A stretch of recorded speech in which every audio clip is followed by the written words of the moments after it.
Welcome, everyone. Welcome to our Shoulder to Shoulder public conversation series.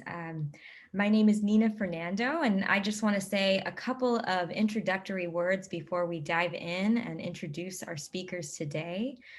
Shoulder to Shoulder, we're a multi-faith coalition of religious denominations and faith-based organizations who are committed to standing in solidarity with Muslims and addressing the problem of anti-Muslim discrimination and bigotry in the United States. And our public conversation series, it's a monthly opportunity hosted on Zoom and Facebook Live to contribute to the broader public conversations on issues related to addressing anti-Muslim bias and racism, inclusion and interfaith engagement. And we're so grateful today to be joined by Okolo Rashid and Aseelah Rashid to share a bit about themselves and the work they do. Okolo Rashid is the president and co-founder of the International Museum of Muslim Cultures in Jackson, Mississippi. Born the daughter of Mississippi sharecroppers, Okolo has been a lifelong advocate for education, human dignity, and social justice. And Aseelah Rashid is the co-founder and CEO of the Muslim Mix, a nonprofit organization which presents creative social events and environments targeted at Muslim young adults, while also fostering social justice activism and work specifically directed at changing the narrative about Muslim Americans and how they're portrayed in the media and society. Just want to say a quick note of how we met Aseelah. In 2019, Shoulder to Shoulder embarked on our first and actually last because of the pandemic, but the first ever Ramadan road trip. And we visited 5 cities in the American Southeast, one of which was Atlanta. And, we wanted to show the diversity of the American Muslim community and tell stories about the many ways people are coming together over Ramadan. And we were so lucky to connect with Aseelah at the Muslim Mix, and we got to see their incredible partnerships in action at their annual Iftar. And the Iftar was held in Piedmont Park, which is in the heart of Atlanta. And one of my favorite images is at sunset. We saw folks coming to gather and pray right outside the hall in the park, and it was just one of the most beautiful scenes we'd seen. And Aseelah is also now an inaugural member of our Shoulder to Shoulder consultative circle. So it's really great that we have both Okolo and Aseelah with us, and they also happen to be mother and daughter. And what's really amazing is I'm also here with my mother, Ramani, and she is a crier, and I have inherited that as well. So you might see her just feeling the emotion of the space because this work is so important, and we're so honored to be here and share this space with Okolo and Aseelah.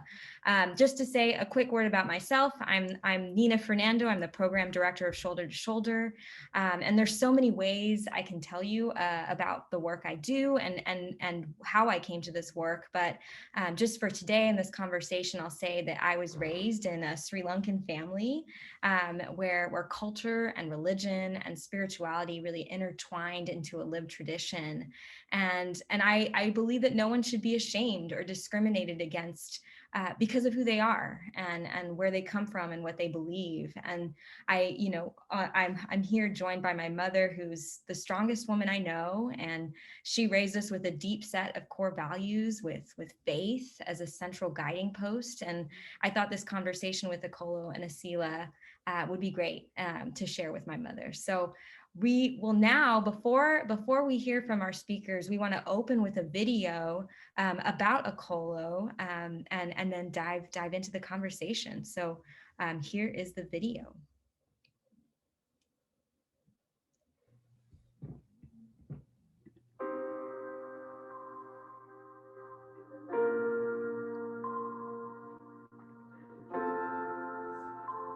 Born into a sharecropping family of 10 siblings in rural Mississippi, the idea of dignity and racial justice has long been a core value for me.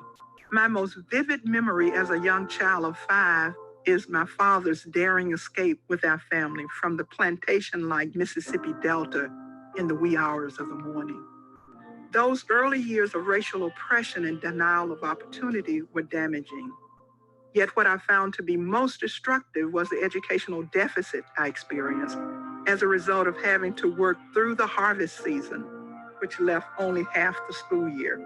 But I started school from the 4th grade and never missed a day and graduated with honors.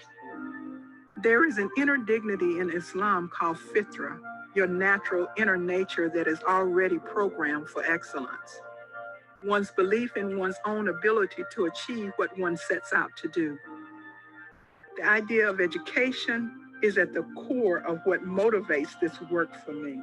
And so I've tied that to this concept of nurturing the inner dignity within our young people to unleash their human potential.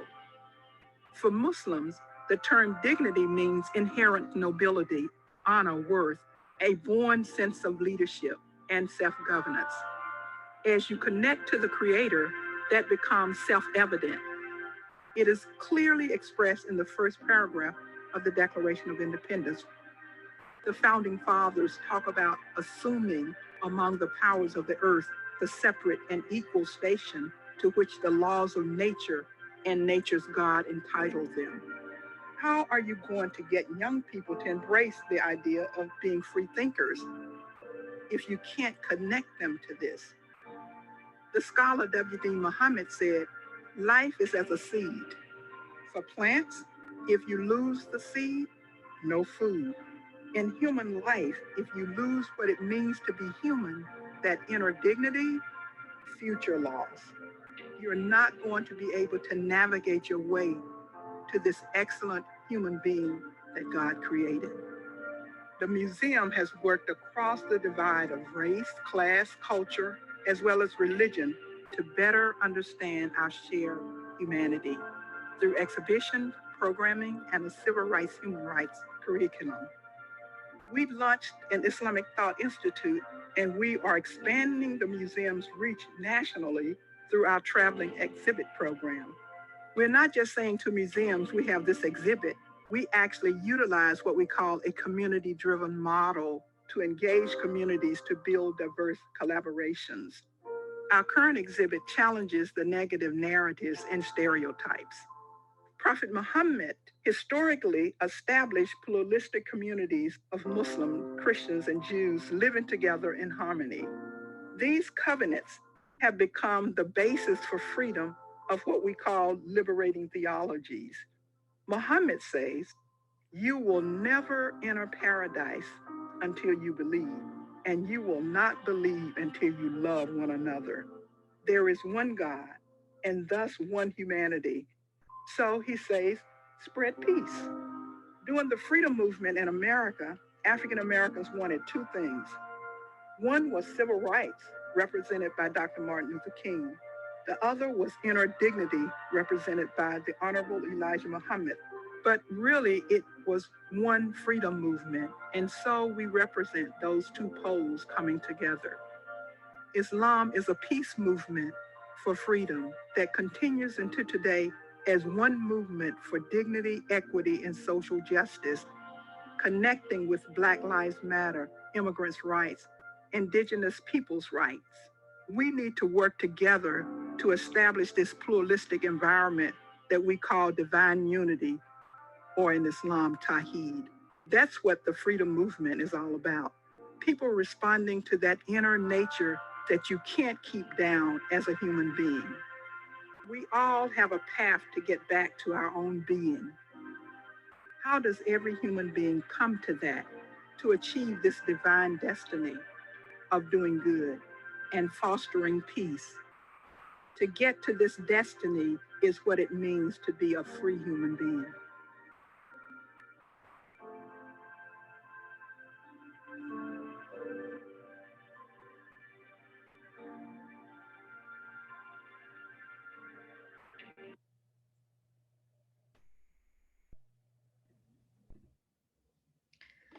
Great. Such a beautiful way to open this conversation, hearing a bit about Okolo, your story, and want to start with values. Values are at the core of what we do. It's what moves us. It's our North Star. It's what binds us across, our own traditions as well as beyond.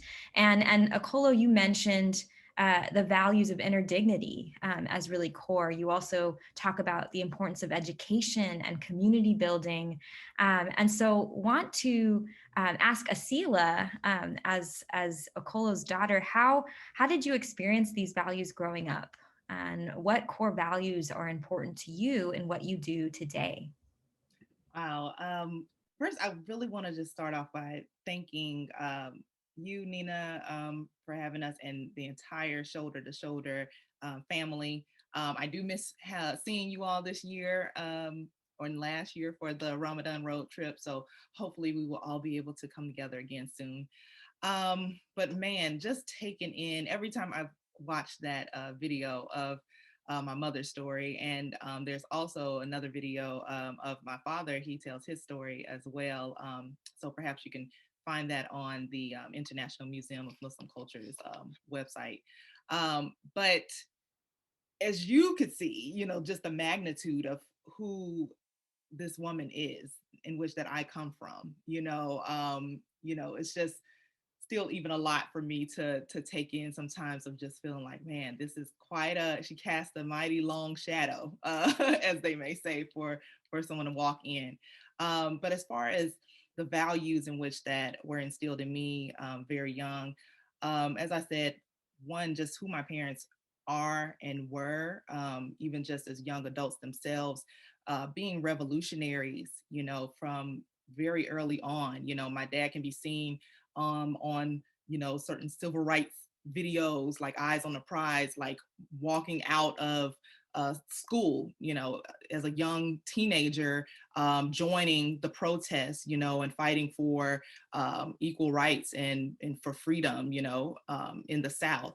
And so also just with my mother and my father, coming from one, being revolutionaries, stepping into Pan-Africanism, stepping into nationalism, and then coming to, in their ultimate really search for truth through all of this, coming to Islam.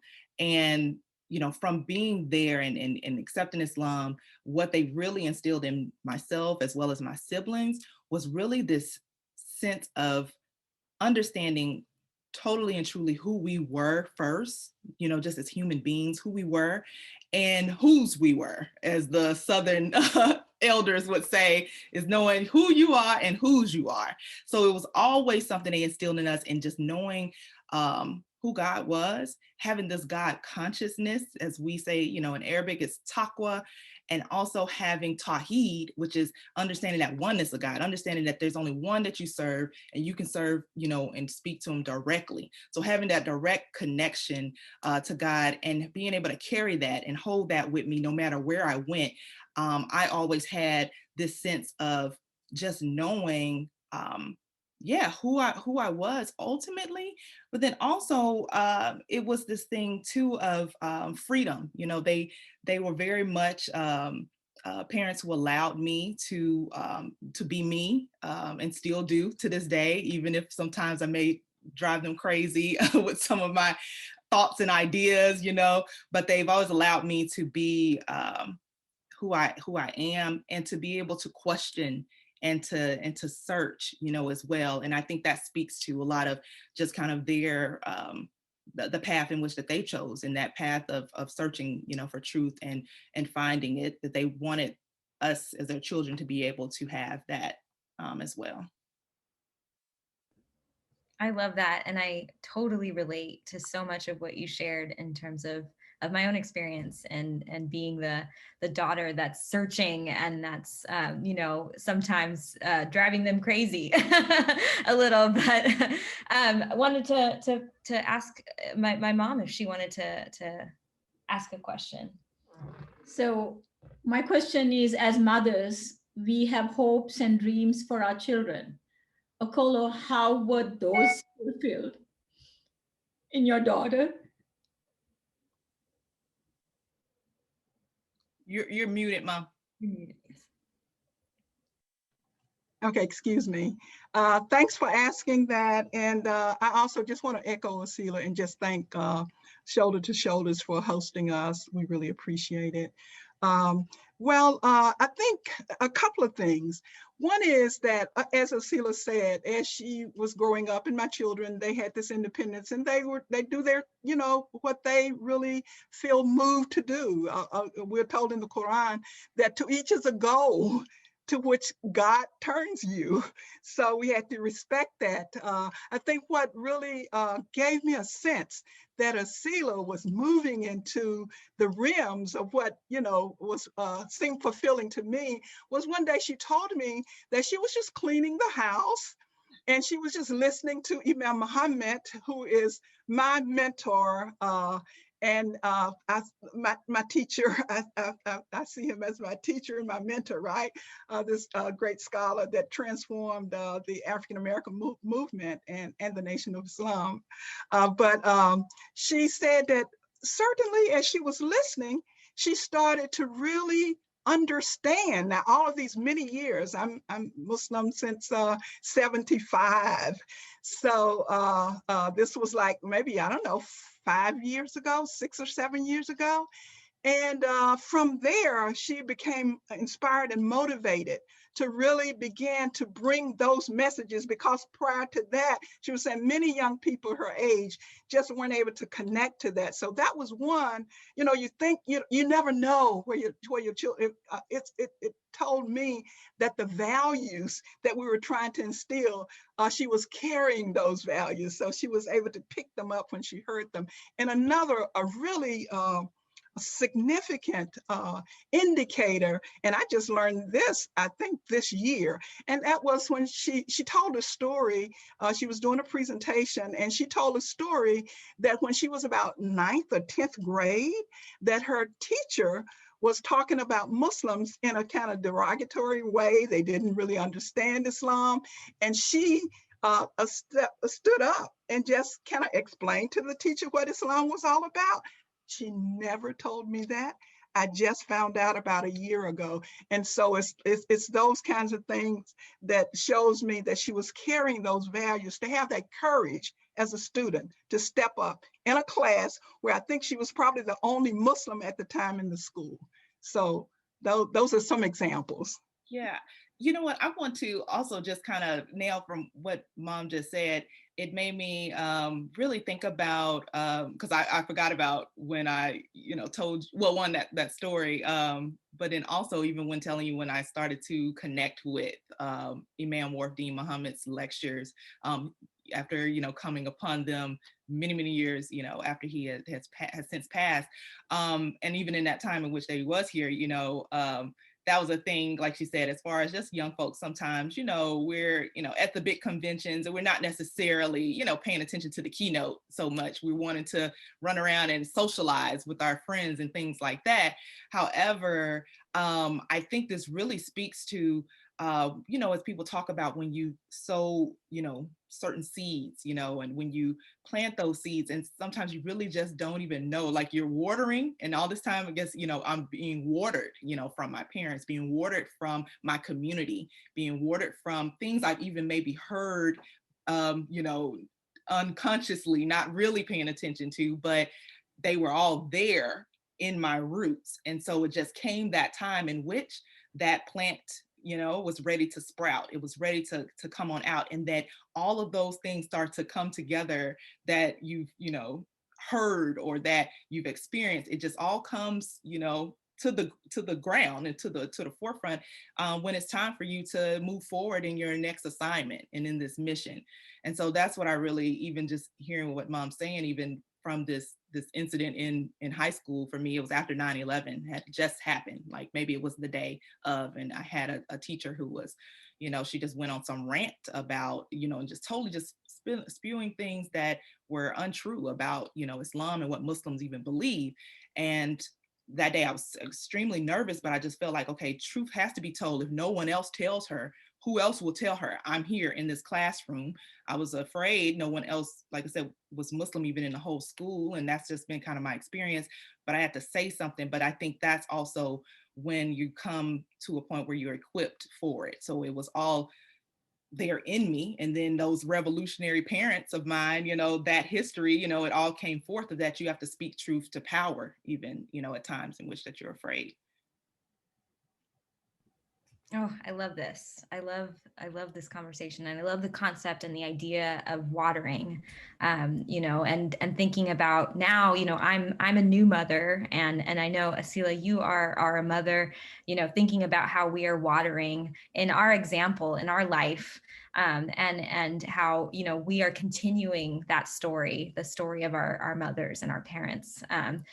So now I want to ask you both to talk about your work. How, Okolo, you are a founder of the International Museum of Muslim Cultures, and Aseelah, you founded the Muslim Mix in Atlanta. What led each of you on that journey? And I know a lot of what we just shared was a part of it, but tell us a little bit about your work. Right. I think just since we've seen the video, I just want to maybe just glean a few things from there, and then let Aseelah talk about her work. Is that coming into Islam, my husband and I, we did not embrace Islam just studying and just focusing on the religious aspect of it, but it was really key principles as we were activists and studying social movements, period. So we studied Islam, and these ideas, these universal concepts of one God, all human beings being equal. You hear equality in America, but this, even though we have within our Declaration and Constitution, this, idea of God and the laws of nature and the law and the God of nature, right? But a lot of times you're not. The implementation, the way that your life is the life that you're experiencing is not necessarily that. And as African Americans in this country, of course, we were experiencing that. And so we came upon these high principles, and my husband and I coming out of the movement. Most of you probably are familiar with the African American freedom struggle, right? It was targeted. The African American freedom struggle was targeted by our American government, right? To disrupt the freedom movement, right? And to destroy it. And so the agency under our government was called the Counterintelligence Program, or COINTELPRO. And so as it infiltrated and started to really disrupt the movement, we were in it, right? So we saw that the values, the virtues of our movement, we saw these negative values and virtues coming into the movement. So my husband and I wanted to find something that could really sustain these values and virtues, right? But at the same time, it's a path toward freedom, justice, and equality. And so that's how we ended up embracing Islam. And of course, right away, coming out of the movements, we wanted to actualize it, right? Because if you're talking about one God, one humanity, and so in our mosque, there were Muslims from various different cultural groups. That's the thing that shows you how Islam, no matter what, Muslims come to various different mosques around the world, right? Any Muslim can come into a mosque. So we, so it was this. We were near a college campus, so there were professors, there were students from the diverse ummah, a Muslim community, coming into the mosque. And so our thing was, how do we capture this relationship of Muslims coming into the masjid in this diversity? But once they leave, African Americans go back to their community, they go back to their communities. Let's build a community a working community, of diversity. And so we began doing that. Before we had the museum, we had to begin to build a diverse community. We were an all African American community, and we embraced and brought in these various different Muslims from various different culture groups, and restructured our board. And out of that relationship, came the museum. Had we not really opened ourselves up to this kind of diverse relationship, we might never have had the museum. So that's how the museum blossomed, and it's really from its inception. We work across race, class, religion, ethnicity, gender, generational, so that's a part of our mission from the very beginning. I love that. And I love, even just in the title, International Museum of Muslim Cultures with an S, to show that the Muslims are not a monolith. There's so much diversity, and that's the beauty of this country as well as the faith. So Aseelah, let's hear a little bit about your work in the Muslim mix. Sure. So one thing that, and even tying in with the international museums, and my mother's work, with that, one of the things she did mention as far as really what kicked off even launching the museum itself was, this huge exhibition that was coming to Jackson, Mississippi, that was going to be on like the majesty of Spain. And so it was going to talk about all of this great, wonderful, royal rule, during a time, for a certain time period, and bringing all of these things from that palace and whatnot. However, it was going to miss out or exclude and keep out a great, portion of history in which it was Muslim rule, Moorish, rule. And so that was something that my mom, once got word of that, and got with her, colleagues and friends and other community members, like, hey, we got to do something about this. Like, we need to insert, this history here. They're about to bring this whole exhibit, and people are just not going to know about, this great, phenomenal time in which that Spain was flourishing under, Islamic rule, right? And so it was really her seeing this hole, that was going to happen, and seeking to fulfill that, and to bring in this history that was important. So in bringing this to the Muslim mix here in Atlanta, it was really myself and my sister, Khadija Rashid, that we saw a need at the time in the community of where, and this is something that's across the board, I think, in faith communities that we'll see, is that, more and more we're seeing in droves that there are less and less young people coming to the mosques, the synagogues, and the churches, And so we were kind of just like, had this question of like, where are all the young people and what are they doing? And so we knew we had friends that we may not see at our Friday services, but they may be doing other things socially with other, friends, coworkers, classmates, things like that. But we wanted to be able to just see how we could be able to bring the young people back, but then also how the community itself can also serve the younger people and their interests.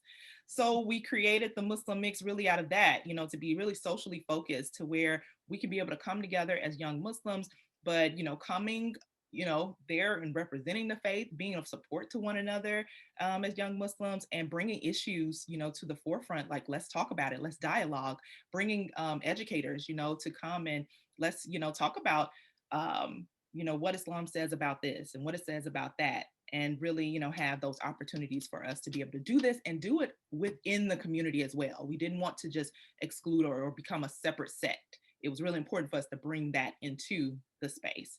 So I see, even just in listening to my mother, and then, even when we started the Muslim mix, is that kind of, I think, a thing that has a common theme in our work has been, we see something, and if we see something that is not there or that is missing, we seek to fulfill it. We're doers, and we roll up our sleeves and we get in there to put what needs to be put in place there. And we do that through organizing within our community and utilizing those relationships like she spoke of, and those friends to be able to come aboard to make those things happen. As my mom would call this activism, which I never even really thought of myself as an activist until of late. She's like, Aseelah, that's activism that we're doing. Like, oh, okay. I love it. I love it. Ami, do you want to ask a question?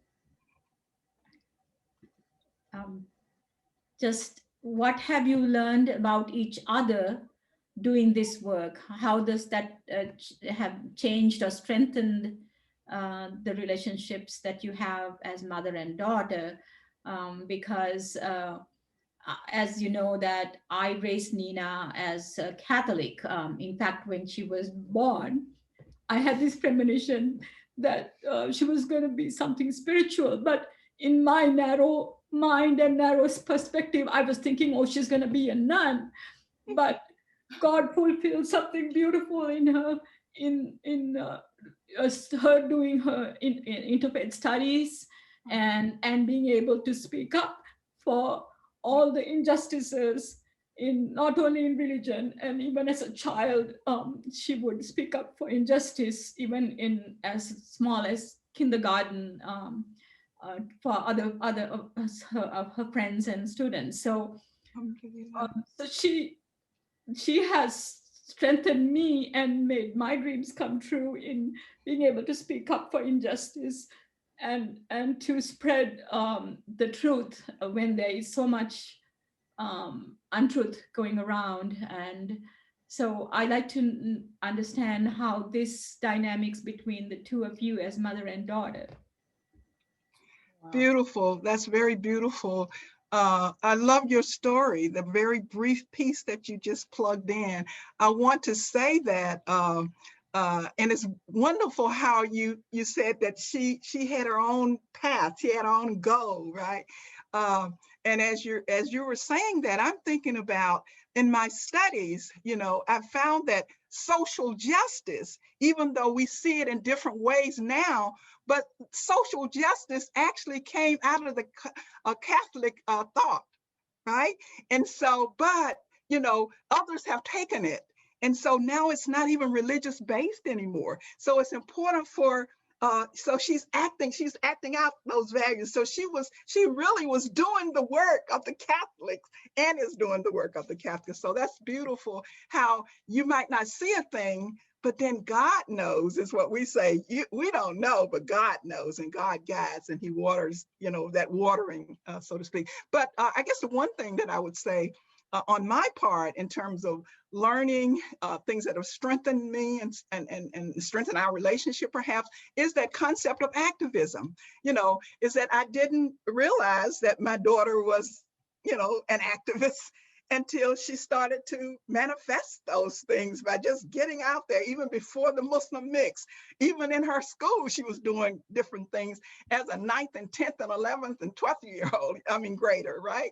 And so, so in seeing that, it really strengthened my resolve to feel that, she's gonna be okay, because of the way that she was moving, and she held her values, right? And so that would be what I would use as a brief way of just responding to your question. Yeah, I would say for me, as I said, even at the beginning, right, seeing this now wonderful short video on my mother's, life and work, right, that now being able to just truly appreciate the woman that she is. So not to say that I have not before, it's just because when you grow up in a household where, I'll just say it, my mom may not like this, I don't think I've ever cursed in front of my mom before, but my mom is a total badass. Let me just say that. I don't know. She was gonna cringe, but yes. So in the word of today, they would call you a total badass. Okay, mom? And so in that, bad and good. But in that is that growing up, like, there was never any boundary in which I feel like my mom couldn't cross into. And when I talk about boundaries, as far as like, we're in very much a patriarchal society, and even in religion, and people, the practitioners of religion, it's very much patriarchal, right? And so a lot of times they want to have, well, women, you're supposed to be here. This is where you're supposed to be situated. No, women are not supposed to necessarily be in leadership here, or, oh, this is a space you're not supposed to walk into.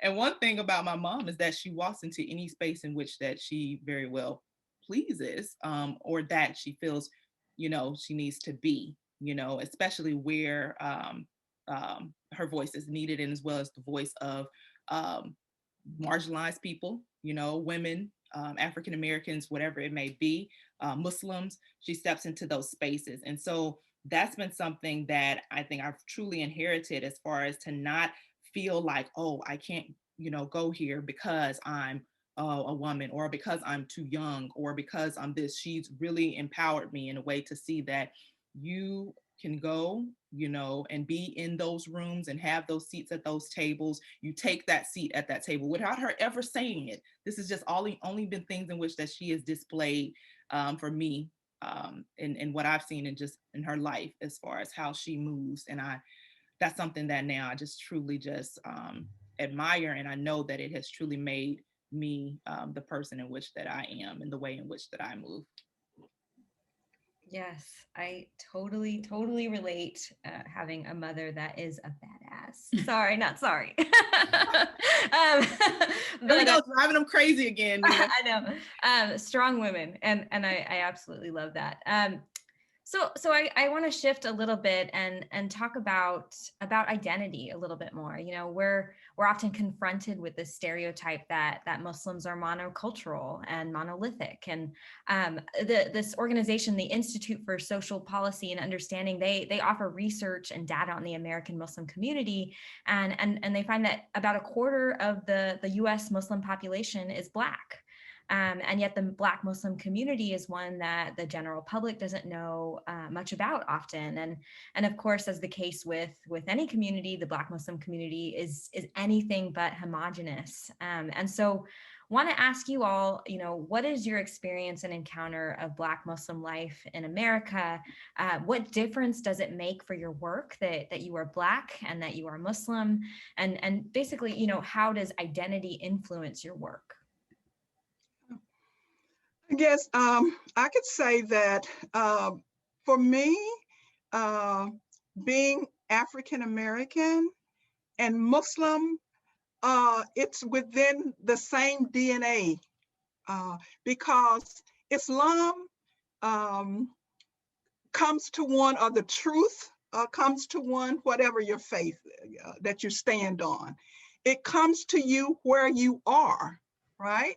And so Allah tells us in Quran that he created us, nations and tribes, right? So he's recognizing the fact that we come from certain cultural groups, but depending on where you are in life, right? With the African American experience, and as I, referenced early on, in this freedom struggle as African Americans up from slavery, right? Then in order to really be able to become actively involved in your life, in the life of your community, you draw from, various different kinds of ideas and principles and so forth, but it's all a part of, what your experience is. So for me, being African American and embracing Islam, and as I said, it's really, it's in my mind, it's the exact same thing, because Prophet Muhammad came as a liberator, right? And as a liberator, and with us understanding certain values and ideas really tend to shape you, as a people. And so it just became natural that we embrace we accept our ethnicity, we accept our experience, and we use that to really move us forward as Muslims. And I just want to, I guess, and lastly, I want to say, even though we say that the African American Muslim community is not really known, a part of the reason why the African American community is not known is because of the fact that let me say this, that you say a quarter of all of the Muslims in America is African American, but that's the majority of a particular cultural group within the Muslim community is of that particular group.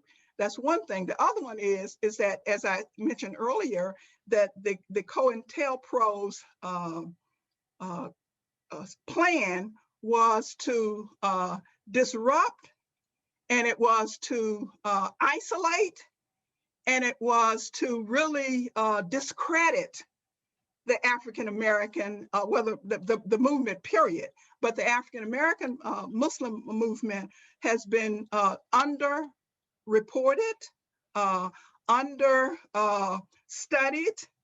And so that's one of the reasons why you could see that there's not as much knowledge about the African American Muslim, but there are great African American Muslims that we do know that we don't recognize as being a part of this great freedom struggle, like Malcolm. He's an African American Muslim, well known across the globe, but most people think of him as, like a civil rights hero, not African American Muslim. He should be put into that context, more or less, as well as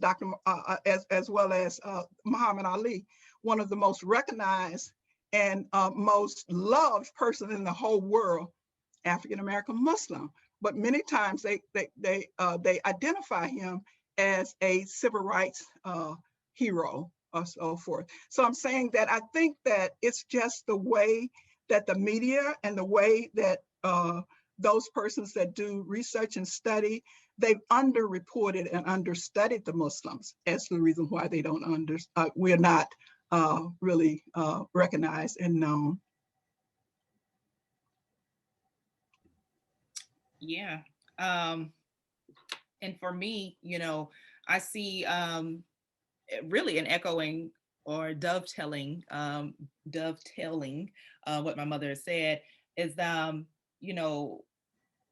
Islam, especially for African American Muslims, even like why it really took hold and why so many, there was a huge, draw and conversion to Islam as far as in the Black community, especially during that era of, the Black Power movement and civil rights and all of those things, is because truly the message of Islam is something that resonates well with this human struggle story, what throughout history, we know that African American people have been the most oppressed, people in the world, globally. And that is still a continuous, fight right now for freedom, but also this continuous fight, as my mother has spoke on too, for dignity, and for someone to have, self-actualization and to be able to have self-determination. And so that's been something that's really all packed into truly the foundation of Islam and what it brought and what it brings. It brings this message of a person to have humanity and to be a human being, for them to have self-determination, but to also have this mission of unity and this mission of, serving God and doing, good and all of that. And so that's been one reason why, just in the African American community, that has been something that we grab hold to and gravitated to so much. And so really in this work, that's why I see it this as being Black and Muslim, that really is this continuation of this work that's in the broader sense of bringing about one, freedom, justice, and equality for African Americans. But then also, once that is something that we accomplish, this is really something that is a work for everyone to get involved. So even when we talk about this work for the African American community and whatnot, we're talking about this as a work for everyone in which to be involved in, because once African Americans are truly, free and truly are dignified and truly are self-actualized, then that will be truly the actualization of humanity itself. Then all will be free and we will all be able to move forward. So really, I see, being African American Muslim, it is something that falls into still this fold of freedom and determination for the whole African American community by and large. My mom had a question she wanted to ask that just came up as you were speaking. Sure.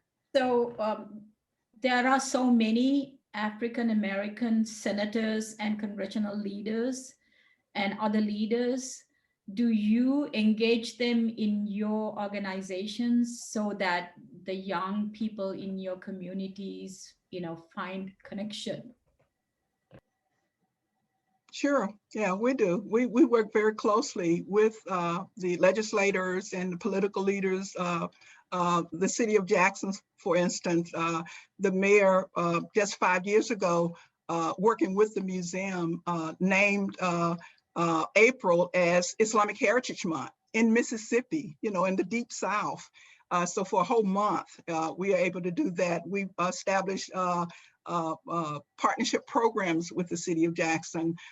When we brought a major exhibit on Africa called the Timbuktu exhibition to Jackson, our legislators gave us a major grant, which most people, when we even tell them about it, they're shocked that in Mississippi, that a Muslim organization can get a major grant from the legislators. So we work very closely. We have various different outreach programs that allow, political leaders to come and share and engage with the community as well.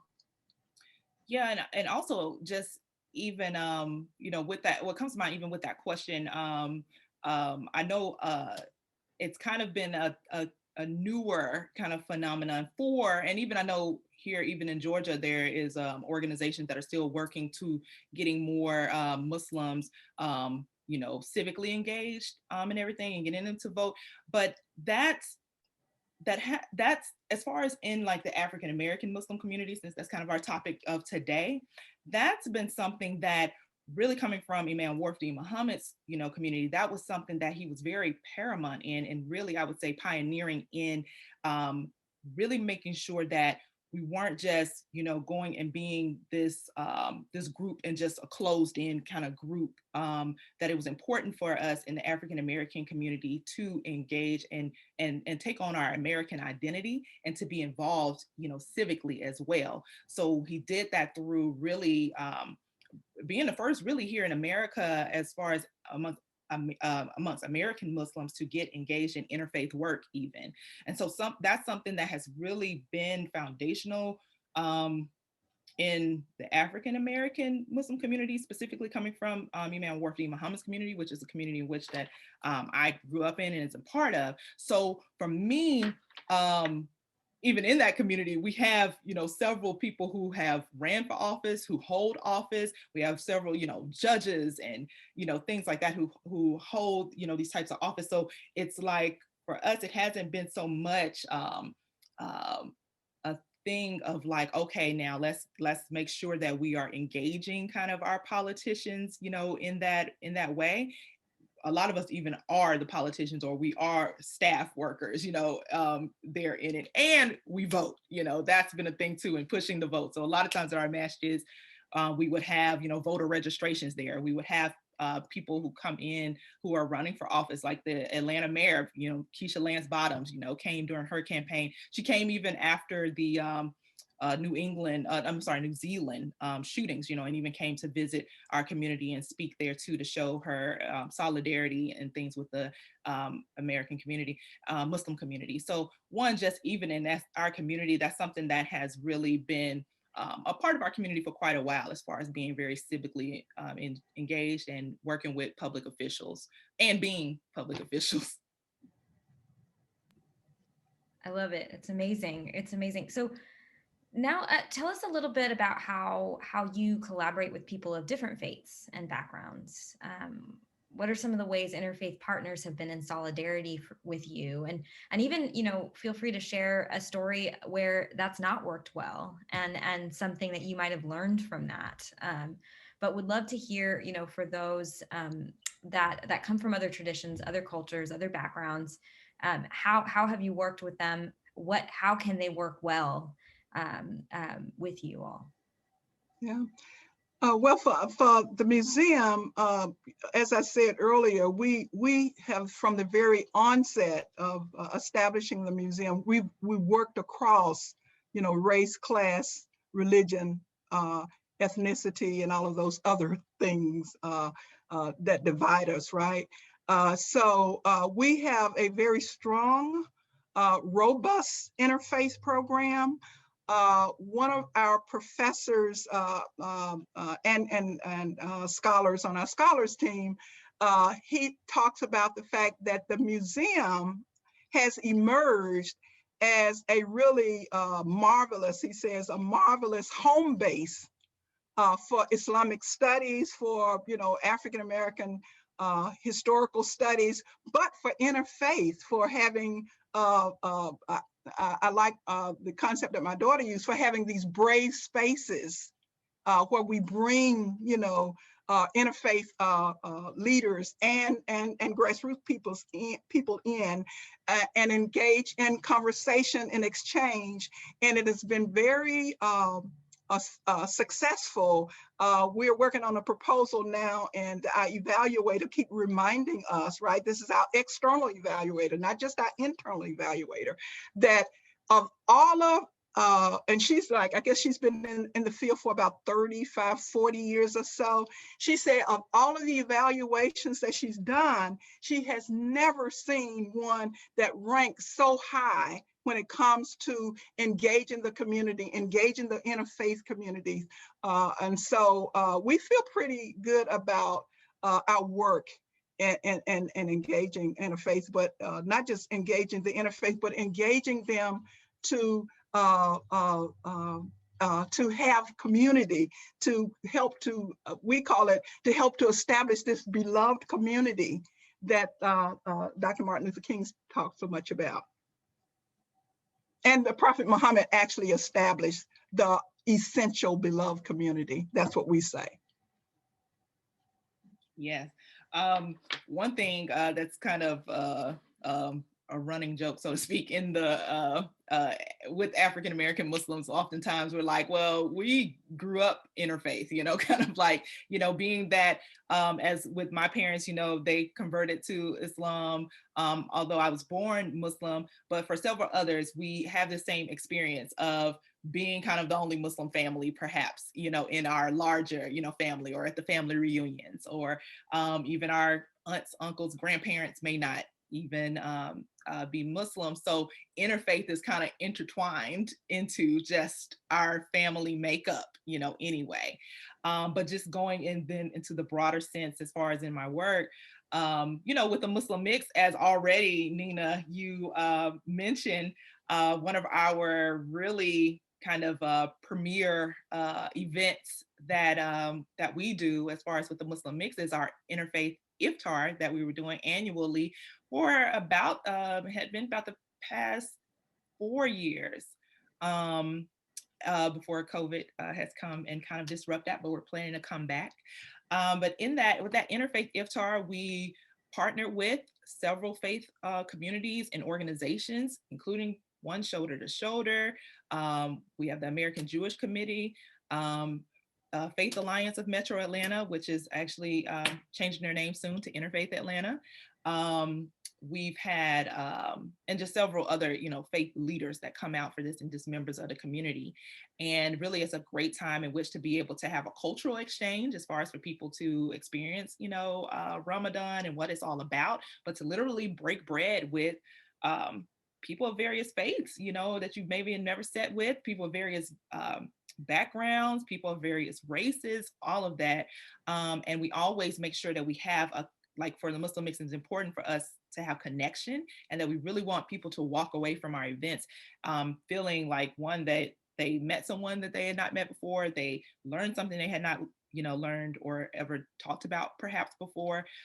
So we always make sure we build into our events this dialogue piece. It's so important. It's one thing for people to say, oh, I came and I sat and I was there, but did you really have a true engagement with someone? So that's something that we really do through our interfaith work. That's great. Someone asked, what are you calling, what is an interfaith iftar, I believe is their question. Maybe you could share that a little bit. Okay, so yeah, so an iftar is the fast breaking meal. So during the Muslims have a holiday, it's a sacred month that then ends in a celebratory holiday, but the sacred month of Ramadan, which it's during the time, as far as the historical relevance to it, is the time in which that Prophet Muhammad, peace and blessings be upon him, received the revelation of the Quran. So it is a time in which that Muslims really, if you have any Muslim coworkers or, students or classmates or anything like that, and you've ever seen them, perhaps in a certain time, they're very much, maybe focused very much, in a mode of just true reflection and all of that. And it's during that time, or if you also see them skipping lunch, because we are fasting from sunup to sundown for 30 days. And it's that time that we really seek to just kind of strengthen our faith. We seek to, really read and study our Quran. We seek to, just do good deeds. We seek to also remove things that are distracting or that are not, serving us, well in our lives. And so basically, yes, every night the fast breaking meal is called an iftar. People usually do it in community, or they'll do it just with their family, with friends, when we could all be together so closely. And so my organization we will host a large interfaith iftar. So basically you come into this fast breaking meal, but we're inviting all of our friends from the various faith groups and faith communities. So we have Christians, Jews, Buddhists, you name it, and Muslims, of course, all at one table. And like I said, enjoying not only a meal, the dialogue, and also you get to observe our prayers, our evening prayer, our at sunset, Maghrib. And yeah, it's just a really special and sacred time. Because no matter what, we all love to eat, no matter where we come from. And That's sharing is right. Come together. Absolutely. Thank you for that. And want to ask, we just have a couple minutes, but wanted to ask you, how and where can folks support and amplify and learn from Black Muslim leaders and Black Muslim led organizations and businesses, like yourselves and beyond? How and where? Well, I mean, for us, for the museum itself, of course, you can go to our website. We're America's first Islamic History and Culture Museum. So it's muslimmuseum.org. You can find us on social media, various different platforms there. We would love to, engage with you, look forward to your support. But I think Black Muslim organizations are really around this country and they're doing great work. And I think if you just Google it, Black Muslim organizations, you will find that there are a number of Muslim organizations, African-American Muslim organizations that are doing great work and that could really benefit from your partnership and investment. Yes, and so same for the Muslim Mix, which I have my little sign back there, my banner, but that is the muslimmix.org. And we're still out here trying to connect and support our young Muslims, as well as continue in our interfaith work so that we can all come to know each other in a greater, larger faith community, and to be able to just understand where everyone is coming from, and also collectively coming together to move forward into a beautiful, beloved community and world, as my mom said. Now, one thing that I really would like to just also make mention of is a new project, a new, hopefully, movement that my mother and I, along with two other dynamic sisters and women, in which we're hoping that there are going to be even more women to join this, but we are co-creating this project that we are calling the Era of Woman. And so when you talk about African-American leadership, that is actually what this particular project is geared towards. It is about amplifying the voices of African-American Muslim women, particularly, but we are working with other African-American women, other Muslims, other faith groups, other people who are all wanting to get involved to actively help in advancing, protecting, and restoring the African-American communities all across, the country.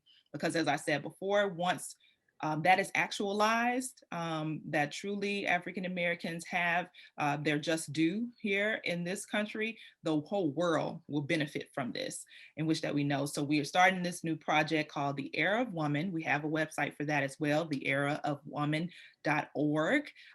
So there we have a donate button too. So if you would like to be one, either a founding member or just as an ally, organization or ally individual to want to get involved in helping us to further this new project, we will greatly appreciate it.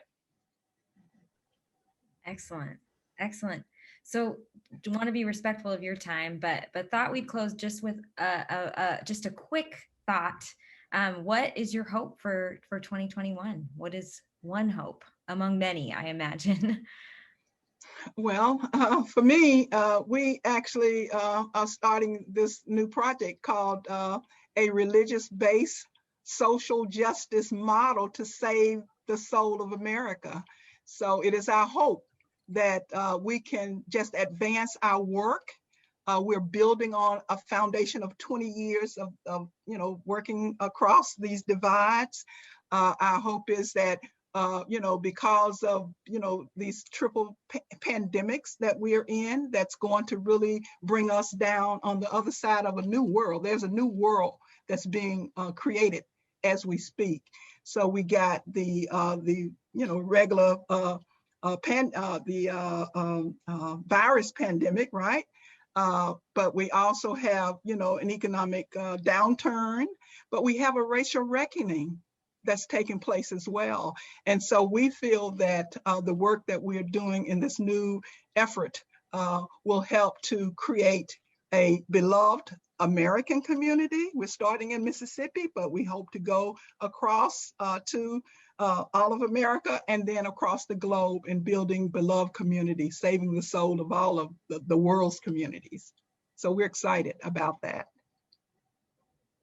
Awesome. Yeah, I guess really, I echo that, and really with what we're doing today, with Shoulder to Shoulder hosting this phenomenal program, it's something in which that I, really hope to see more of, and that is giving me hope as well that more stories and voices that we may have not always heard from, and more cultural experiences are coming to the mainstream. And that's something that that I'm hoping to see, and I'm feeling it already, coming from this summer of unrest that we had, this racial unrest, which was really actually, that's what launched the Era of a Woman, that we will now, the world is really starting to wake up and coming into something I'm calling a new woke, because you already know the woke movement, but now we're going to come into a new woke and seeking to really understand what is at the core of these problems and how we can combat them to truly move forward in a new way like never before. Thank you. Perfect closing. And we're so, so grateful for Okolo Rashid and Aseelah Rashid, two phenomenal women who are doing incredible work in their communities. And more soon, we will share links. And next month, we'll have another great public conversation. It's Women's History Month, but it is the era of women. So it goes beyond just a month. So thank you again, and more soon. Bye, Thank everyone. you all too for having me and my mom together on a program. We've never, I mean, well, Shoulder to Shoulder was the first ones to have us, what was the Interreligious Institute that had us in partnership with Shoulder to Shoulder, that had us talk when you all came for the Ramadan road trip. Right. So that was even a first of me and her being, you know, interviewed together. But this right here is just taking it to a whole other level. And I just love this. So thank you all for having us in our first sit down virtual program together. Awesome. I hope there's more to come. And this was actually a first for me too, with my mom in this work. And so really, really appreciated it, and love the space that we created just now, and hope to wonderful. Yes, and thank you. Blessings to you, Ramani, too, for joining us, and just like Nina said, your heart, the way it oozes, you know, I loved it. Me and my mom aren't really like that crying type. We're like, geez, you know, but but you know, I think they were really about there. They were welling up inside. We felt I felt her spirit. Yes. I felt her spirit. I captured her spirit. Very beautiful. Very beautiful. Thank you. Thank you so much. Thank you. Bye, everyone. Bye.